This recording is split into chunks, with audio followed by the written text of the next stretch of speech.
All right, this is Patrick Russell. I am interviewing Justin Graham for the first time. This interview is taking place on November the 5th, 2016. This interview is being conducted by the Making History Project. We're in Charleston, South Carolina. So Justin, tell me, you're with the Army, correct? Yes. All right, and tell me with whom you serve. Currently I'm in Bravo Company, 1st and 508th Infantry, Parachutist Infantry Regiment. Currently. I've been in a battalion for about 8 years in a single battalion, starting out in Delta Company, and then going to the Scout Reconnaissance Platoon, and then served about 6 years there before coming to the current company that I'm in now. All right, and take me back. Well, where were you born? Mesquite, Texas, in July 1984. So. All right, and what's Mesquite like? Well, I didn't live in Mesquite. That's where I was born. But I mean, it's Texas, suburb of Dallas. So it's chaotic. It's around Dallas. So. All right, where do you live now? Now, Fort Bragg, North Carolina, a town called Hope Mills, about 15 miles outside of Fort Bragg. Okay, and tell me about how and when you joined the service. Joined the service in 2005, December of 2005 actually, and when I have a brother, I have a couple siblings, but I have a full brother, and he lived with my grandmother growing up, so we kind of grew up more like cousins, and we both used to play Army like everybody does. We got hold of some camo netting, and we put some paint on our face and run out and play soldier. And we used to play sniper. We get BB guns, and we put Power Rangers up on a fence post, and we try and call out, hey, left hand, or the belt buckle, and we try and hit that with a BB gun, with a scope and everything. And we so we always wanted to be snipers. We also pretended to be special forces. So when I got out of high school, I didn't really want to go into the Army. I mean, we talked about it as kids, but I didn't really want to lose that freedom to do what I wanted when I wanted and go where I wanted.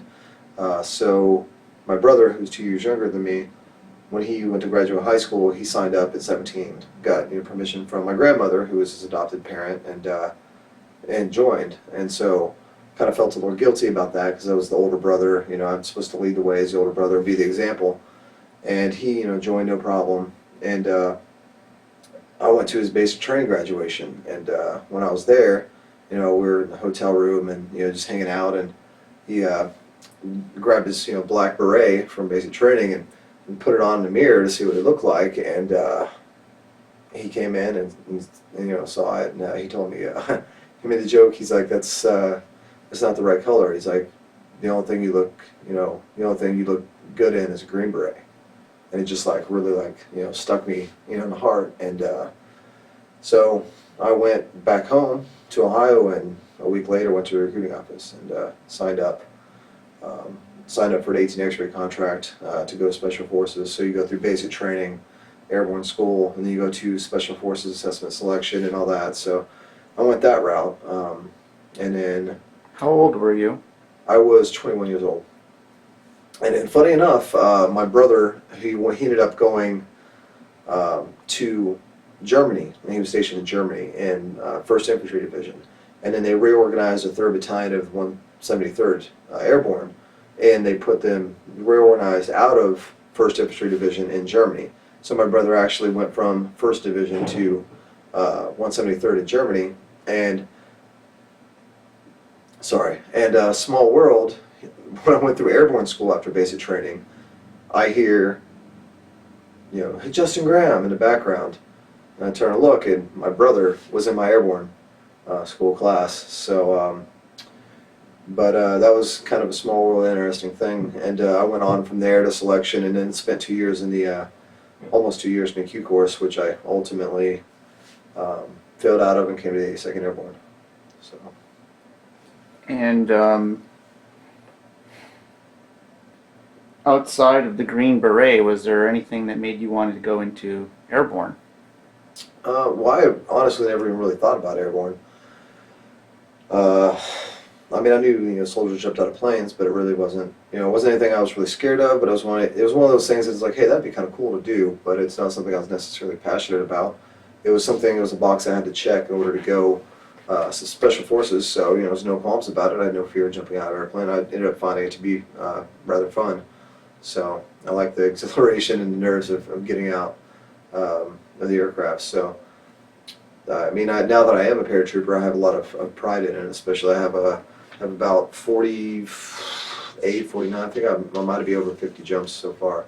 So I have a lot of pride in being airborne now, and there's a lot of prestige that comes with it. But back then, I didn't really, I was just, some cherry 21-year-old. I didn't really know what the history and the legacy of being a paratrooper and being airborne. And it was one of those boxes I had to check to go to SF, and I just never knew that, how rich that history was until really I came into the 82nd. Okay. And now you love it. I do. And when did you enter into the service? What year? 2005.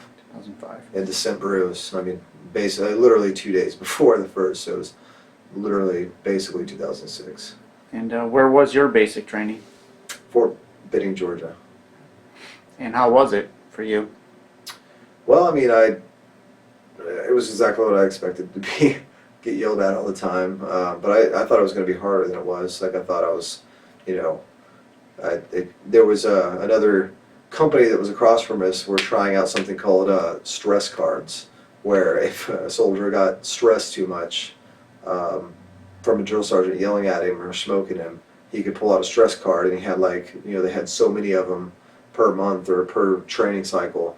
So if they got too stressed out, they were allowed to go off to the side, and they didn't have to partake in that, ass chewing or smoking session, which I thought was just ridiculous, because it was one of those things where I thought, basic training is kind of rite of passage, and if you're expected to go close with, destroy the enemy, and possibly give your life for the enemy, like, why are you going to complain about getting stressed in a training about environment that doesn't even really harm you in any way or any long-term effect? But it was easier than I thought it was going to be, and I saw those guys, and it was kind of, I don't know, it was a little, I heard stories from my grandfather of basic training and World War II and stuff, and other people in the past. My dad had 2 herniated discs because he went into the Navy and was in Navy basic, and he was doing push-ups, and a drill sergeant kicked him in his back, and obviously, that guy's career was ended, but got mad, kicked him in his back, and it herniated 2 discs. So, I heard all these stories about, drill sergeants,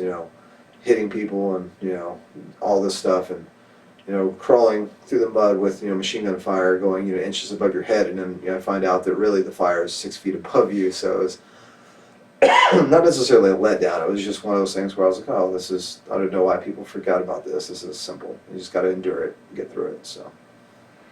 About how long was your training? Basic training? Yeah. Oh, shoot. I don't even know. That was a long time ago. It's 10 years ago.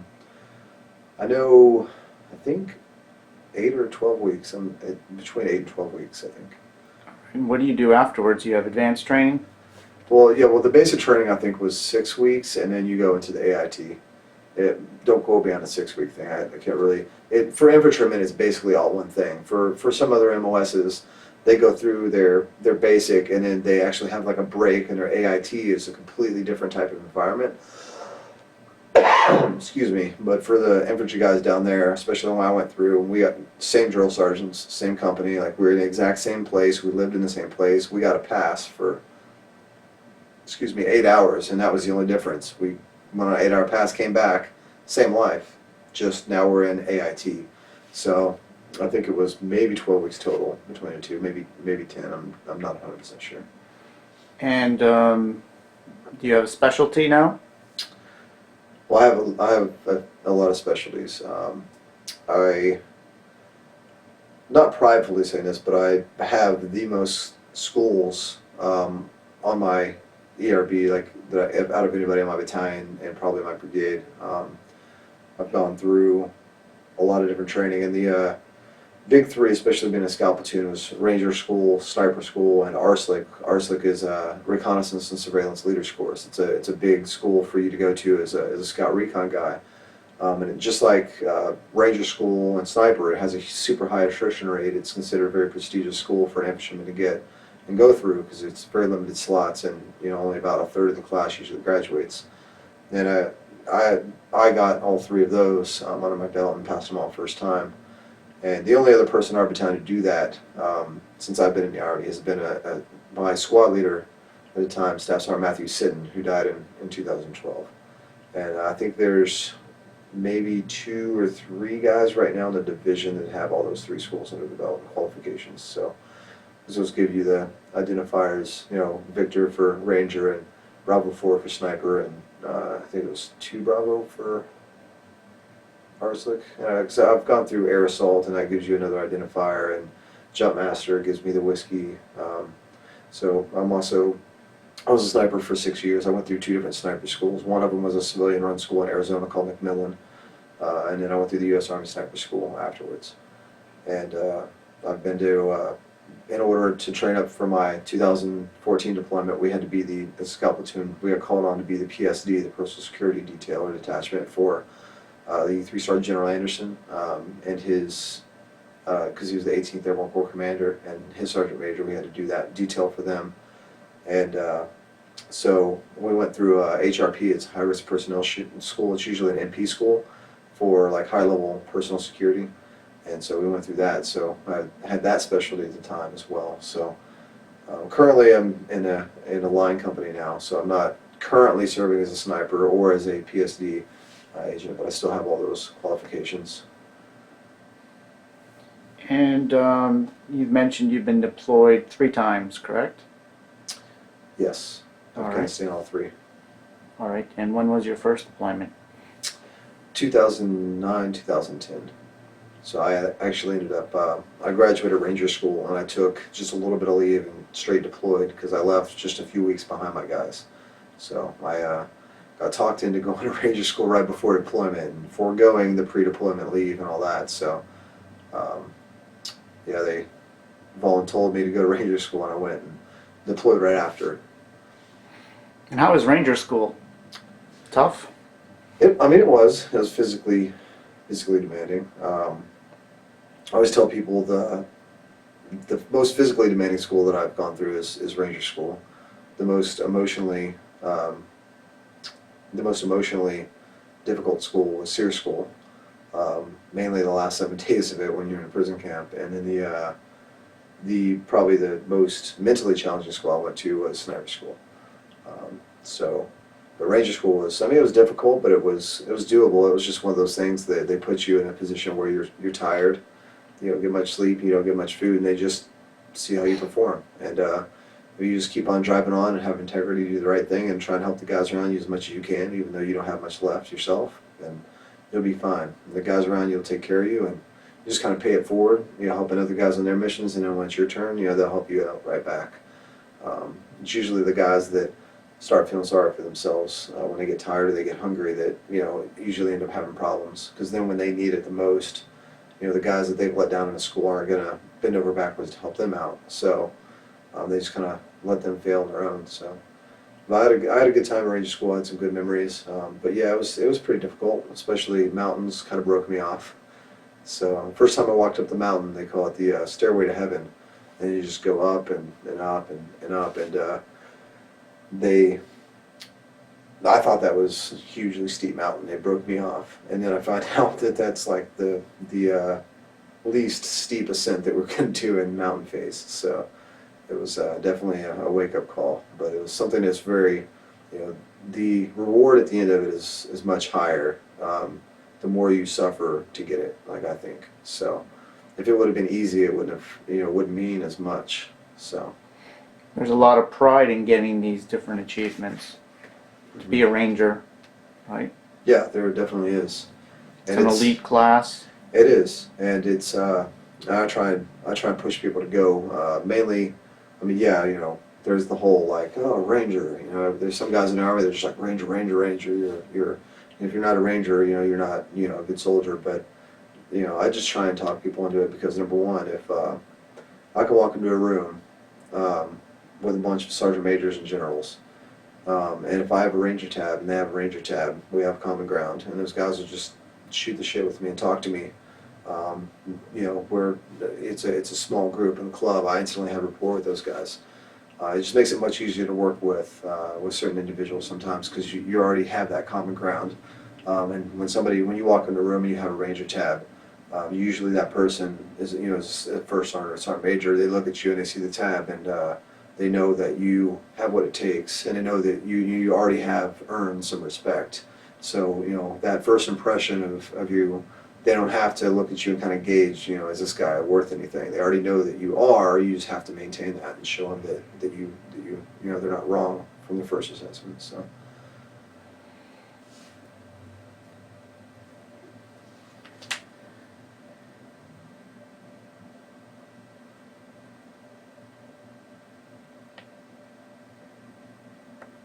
And from your 3 deployments, which of the 3 had the most impact on you, if you can?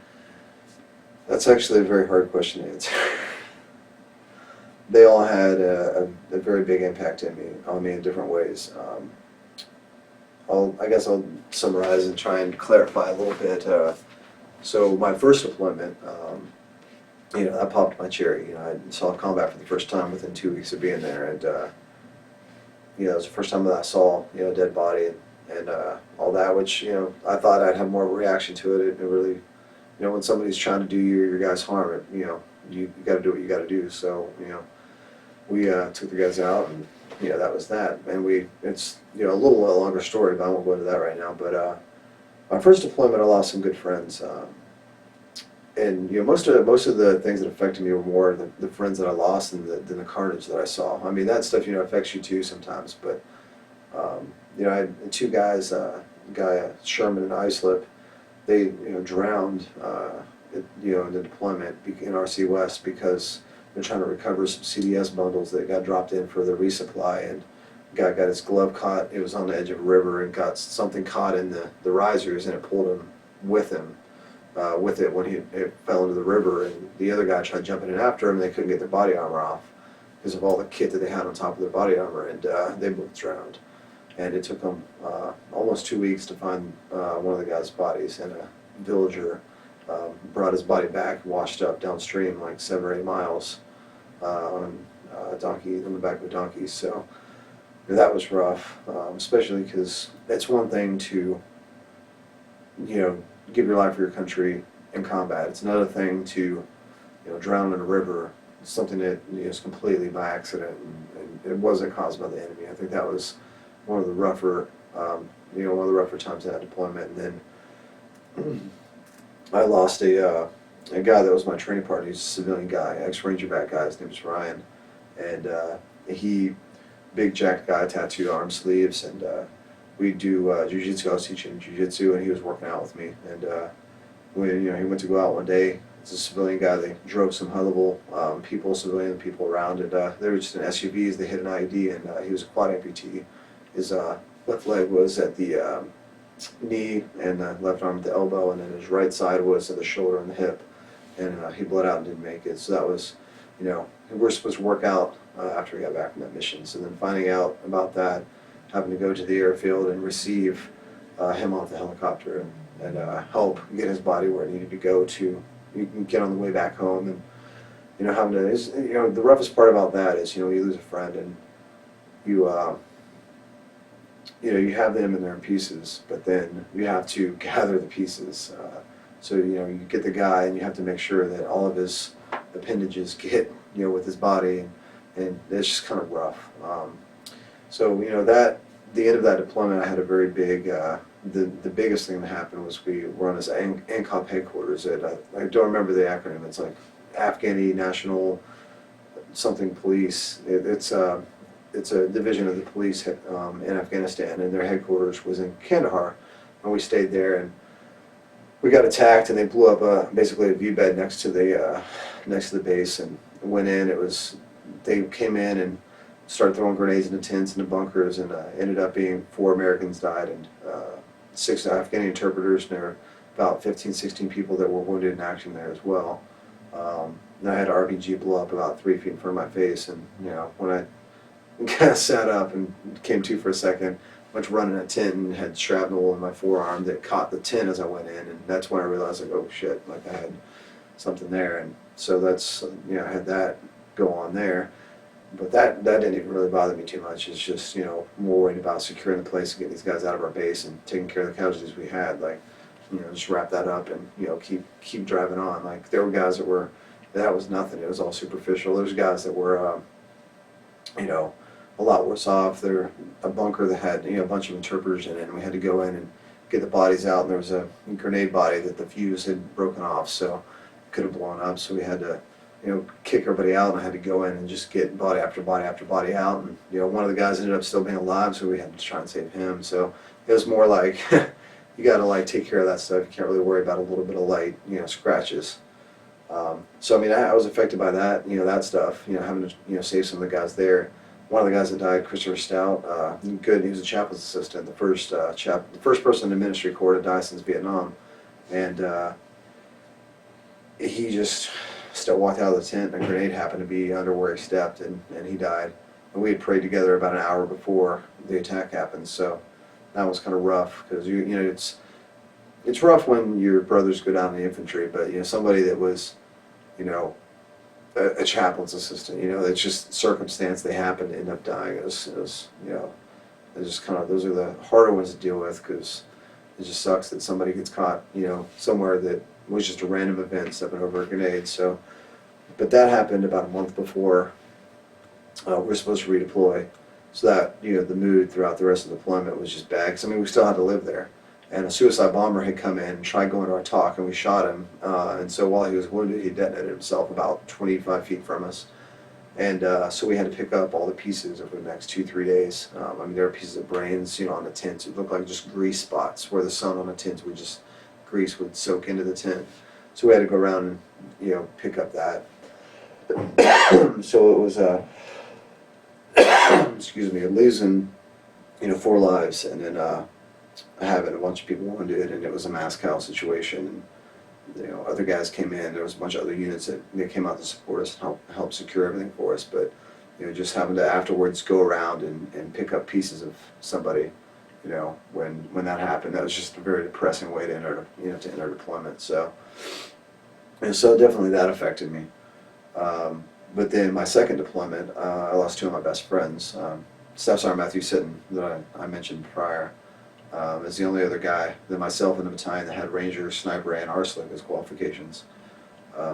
He was with our first sergeant who also died, and our first sergeant in this village stepped on an IED, and it was a vehicular IED, so there was nothing left. All we could recover was about 3 trash bags worth of pieces, and Sitton, excuse me, was standing about probably 3-4 feet away from him, and it amputated his arm, and he got thrown over a wall into a tree because of the dust cloud. Nobody could, nobody knew where he was, and they ended up hearing. Finally, they heard him moaning. Sorry. And but there were so many dismounted IEDs in that area. They would use just a water bottle, and they'd fill it with HME, and it would take somebody's foot off, or their leg off, or both feet. So you had to clear to get to where his body was, because if you just ran over to him and climbed this wall, and by the time you got around there, you would end up taking 2-3 more casualties. So by the time they got to him, he bled out and he died. And then I got a hold of my ex and to let her know, and she informed me, excuse me, because she knew Matthew Sitton. He was like a really, really good guy. And so tried to let her know, and then she informed me that my other buddy, who was in 7th Special Forces Group, his name was Andrew Britton Mahalo, he had died about a month prior to that. In an attack that I heard about, I heard that the Special Forces, their Afghan army guys turned guns on the Americans, blue on green, attack, and I knew that one SF guy was killed and a couple were wounded, but they don't put out the names. And then that's how I found out, literally hours after I lost my squad leader, that Andrew had died. He got shot in the neck from a tower while they were walking onto the Afghani section of the base, and there's nothing really could be done for that, so he bled out. So that was kind of a rough day, um, especially because the refrigerator connects that we had to put any bodies or body waste in to send, because you know you have to store them and keep them cool so that you can send them to Kandahar, and then his body gets escorted and flown back to the United States to his family, but they need to keep it cool. And the Connex was broken, so we, some civilians finally said, hey, we've got a freezer that you guys can use. So I was thinking it was a Connex. So we get on a gator, excuse me, and we drive. So we've got his body draped over the front of the gator like a deer. I mean, it's, not to make that analogy, but that's kind of how it felt. And it's just really frustrating to have to like put your buddy like that, And so we drive him out there. It ended up being like a deep freezer. So I'm like, wow, I'm not going to fold him up and put him in a deep freezer. So we finally ended up getting just a tons of bags of ice and keeping his body cool so we could get it home to his family. And so that was kind of a rough time. It was my first sergeant and, one of my good friends. And then finding out that my other good friend, which I was supposed to go to Florida, since 7th Group moved to Florida. When I got back from the deployment, we had plans to go to Florida, hang out with him and his wife down there, and have a good time in Florida. So that was like a double shot to the face in that. And I guess kind of the roughest part about that too is like you're trying to tell a family, like, because in World War II, guys, they could write letters home, but they were they're kind of in their own world over there. In Afghanistan now, I mean, you are in your own world, but when you go back to the base, like, you can go get on a phone and you can call your mom, or you can call family.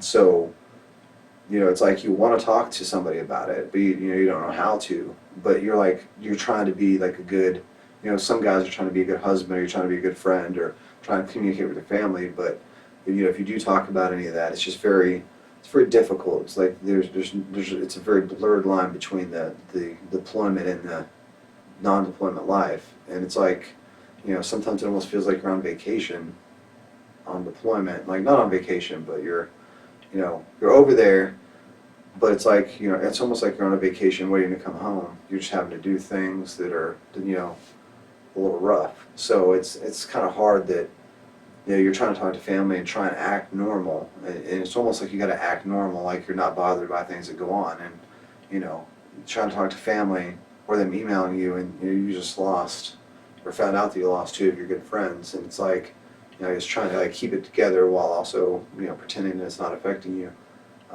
is a little bit rough, I think, for some of the guys that are over there, because it's a little confusing, because on one hand you want to break that wall that you put up while you're on deployment. You kind of you let it down a little bit when you're talking to your family, but you still kind of got to keep that up with your family. It's just very confusing, I think, emotionally for some guys, because if they let the wall down, things affect them more. If they keep it up, then they're kind of abrasive with their family, and it's hard to like balance that out, I guess, if you know what I mean. So that deployment definitely affected me in that way. But then so first deployment, I just lost friends. Second deployment, I lost, friends, but squad leader and first sergeant. And in my third deployment, which was a security detail deployment, and I was hoping we wouldn't lose anybody because we weren't going out and looking for the enemy. And I was a squad leader and lost one of my soldiers, Joseph Riley. They were going out on the command sergeant major for 18th Airborne Corps wanted to go to the Afghan Army base. So they went out, and they went to roll out, and there was a motorcycle that was parked off of the path. It was like a dirt road path, and it had a EFP, the shaped charge on it. And when they went by it, it detonated, and it threw that shaped charge into the truck. And those shaped charges can go right through vehicles. And they were in an up-armored SUV, like a Suburban, up-armored, and the glass was this thick. But it went right through it. It put a hole about this big. And the only thing, Riley was driving, and the only thing that was left was basically like his bottom jaw. It hit him right in the side of the head and just went right through. And the guy in the passenger seat, Jack Moneymaker, got shrapnel like all, and he's okay now, but he was in Walter Reed for a good year and a half, and he's got a lot of damage. He has just shrapnel scars all up and down his legs, and a lot of the shrapnel was from bone matter from Riley. So, and the worst part about that was that I had some family issues and things going on, and so they were trying to cut down on the number of personnel in Afghanistan. And they told me they wanted to send me back a little bit earlier than the rest of my guys. And I was really, struggling, like, well, what happens if something happens to one of my guys? If I go home early and something happens to one of my guys, like, I'm not going to be able to, to cope with that. And the 18th Airborne Corps Sergeant Major promised me, he told me, it's getting into deployment, and I know that, I'm going to be in Croatia for a while, and then I'm going to come back to the state, and I'm going to go back to the States, and I'm coming back, and then, it's going to be wrapping up the deployment. I probably won't even really be going anywhere. So, don't worry about it. Just go home, go deal with your family issues you got going on, and these guys are, these guys will be fine. Sought out my platoon sergeant, who I respected very well.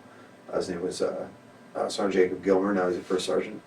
And, he advised me, hey man, go home. Like, it's fine. Like, this isn't really a combat deployment. I mean, we're personal security. Like, you'll be okay. Go home. So I went home. And then I was back here, back in Fort Bragg, North Carolina, and then it comes down that Riley died. So I dealt with a lot of guilt because of that. And that was really, really hard to work through. And that's what encouraged me to actually go talk to somebody for PTSD related issues. So, because I found that I think about it a lot. I'd have hypersensitivity. I'd had issues like that through the other deployments, but it really came to a head after that because just the emotional impact that had on me really made me where I really would get to where I just couldn't function or do anything. Like I just wanted to sit. I didn't want to mow the grass. I couldn't. I wanted to. I would put it off. I'd be like, I'll do it later. I just don't feel like it. And then 3 months go by and I haven't mowed the grass. I haven't done things that I normally would do. I had a reef aquarium. It was kind of a hobby of mine, and I would water changes on that thing. Every weekend I'd do a water change on it. I'd maintain it. I'd always be getting new stuff for it, and it's almost like a garden, cultivating it. And then after that happened, I didn't do a single water change for a year. I didn't do anything. Like my stuff almost died. I just left it. It's just I just couldn't function normally, I guess. So I thought, I need to go try and talk to somebody about it. But I ended up giving a speech at his funeral, and because a lot of our guys were back when that happened, he was one of the last guys to leave.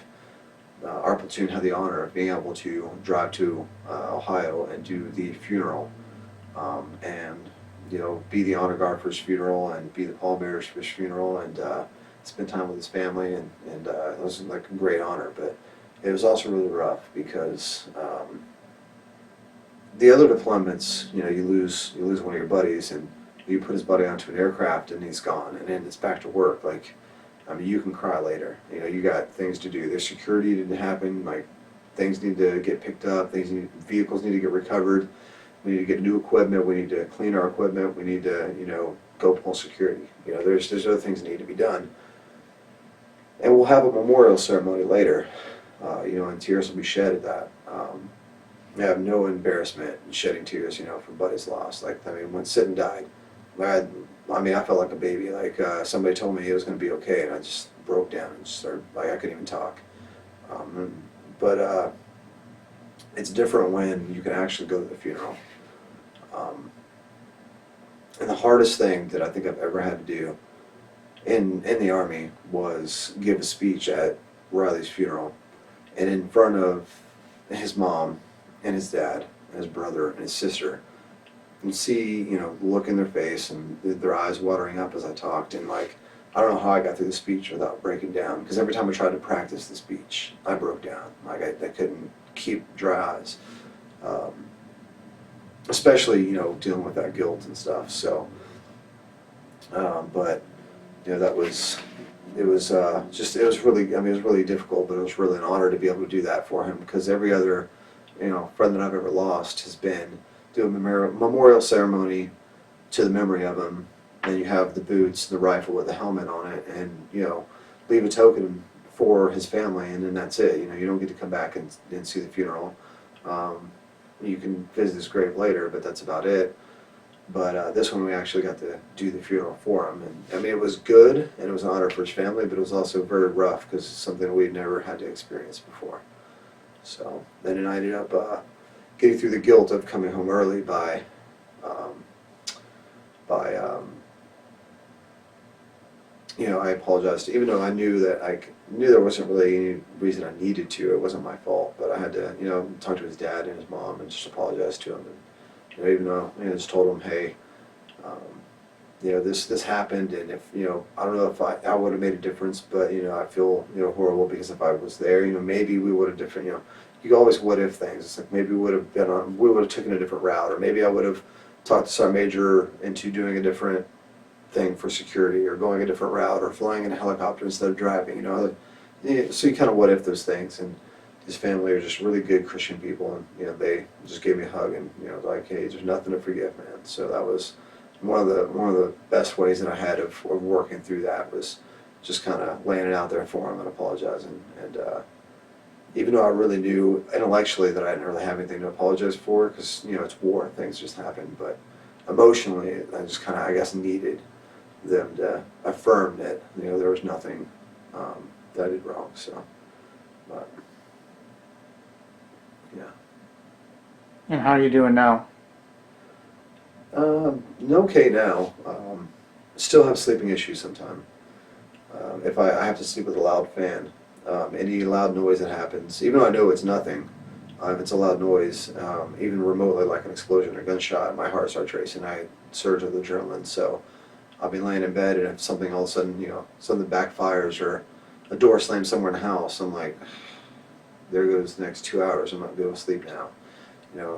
It's instantly I know, hey, well, that was a door slamming, but it's just can't help it. And one of the deployments, we had an issue where some guy stepped an IED in a field of marijuana. There was Afghans that went through this field of marijuana, and some guys stepped on an IED, and we had to go out there because guys were screaming. We had to go out there and recover them, and we had to, again, with a minesweeper, clear our way out there to him as he was screaming, and then put tourniquets on his legs, and they were both gone at the knees.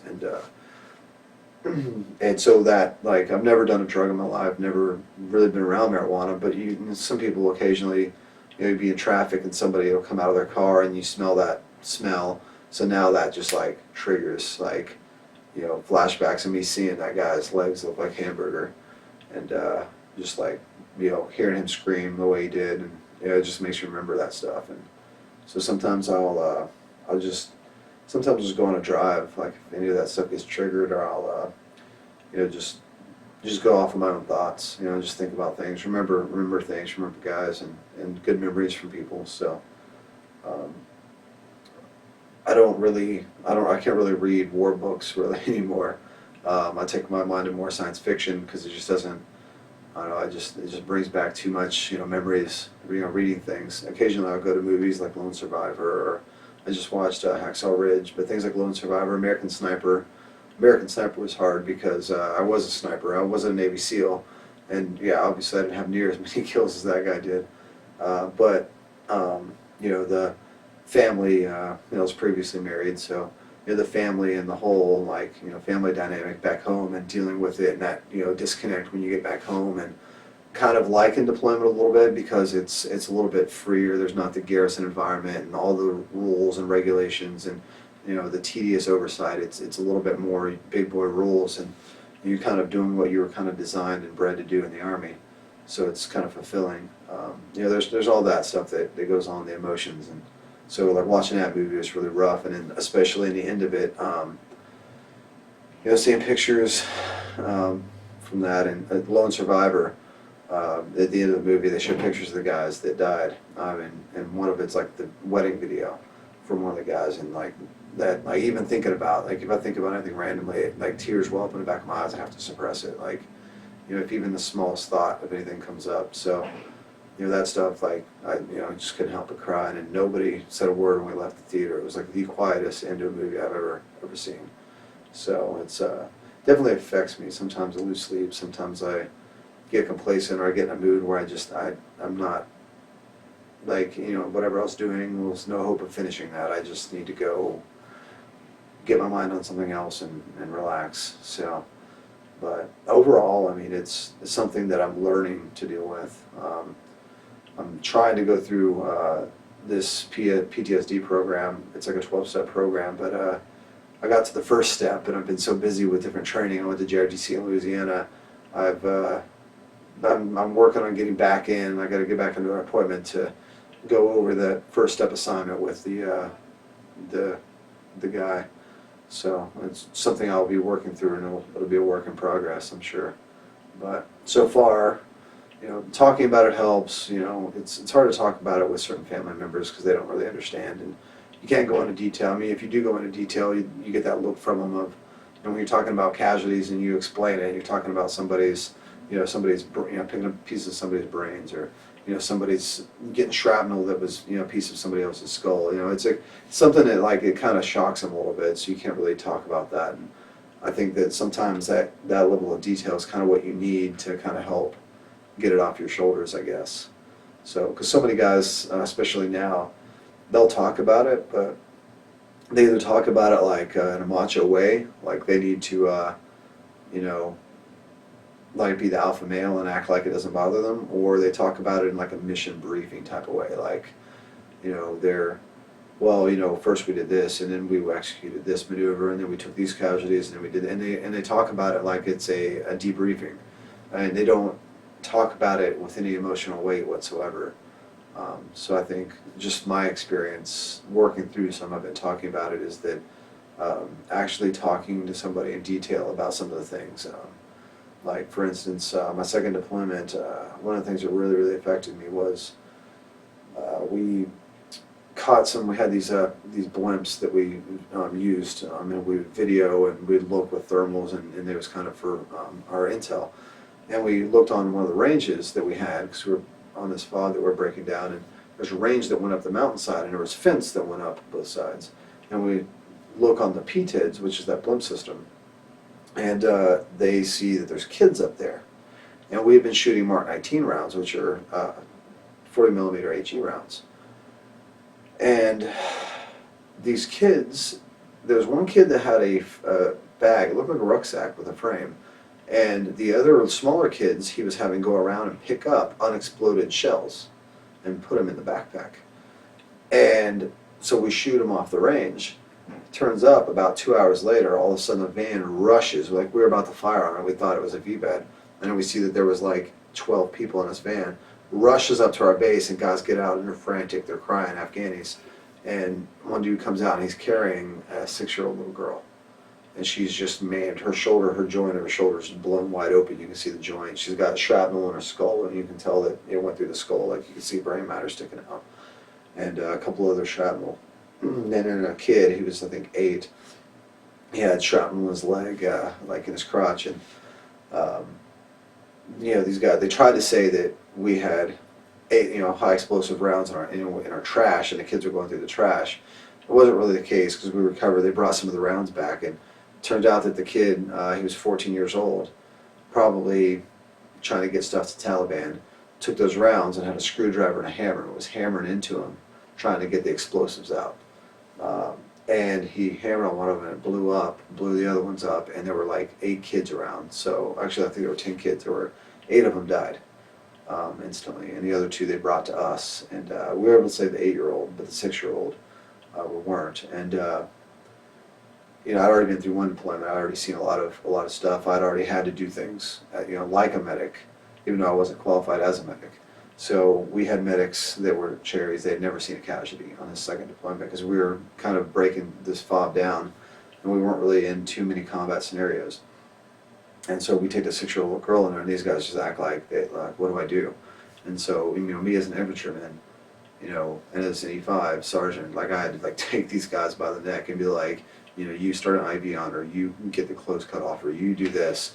And it was something they should have been doing as a medic. And they couldn't get an IV, so I tried to get the IV. Her airway wasn't opening because her throat and tongue were all swollen, so they're trying to get a breathing tube down her neck, and she's a 6-year-old girl that won't fit. So, I'm having to be like, hey man, get a nasopharyngeal tube, and I'm trying to get them to get that and force that down her throat because it won't fit in her nose because it's too big because she's 6. So and then we ended up losing her. She was too far gone. So her veins had already collapsed. And so seeing just a 6-year-old little girl that I had I had friends that had kids. So just watching a 6-year-old little girl die from something like that is just kind of one of those things that kind of is haunting sometimes. And I can't imagine having a 6-year-old little girl and something like that happening. So anytime I go anywhere and I see kids that are 6 years old, like that image comes to my mind of of that kind of 6-year-old body just maimed. It's just something that you just have to, you can't really forget or prevent. It's just one of those things you just gotta learn how to cope with. So Well, and I want to thank you for sitting, and I hope this has been helpful as well, sitting with me. I wish you all the best in terms of getting through that 12-step program. If you've gone through all the other schools that you've gone through, I know you can do this one. And if you put your efforts the same way you did to do the other ones, there's nothing that you can't conquer. So work on it, man. I will. Thank you.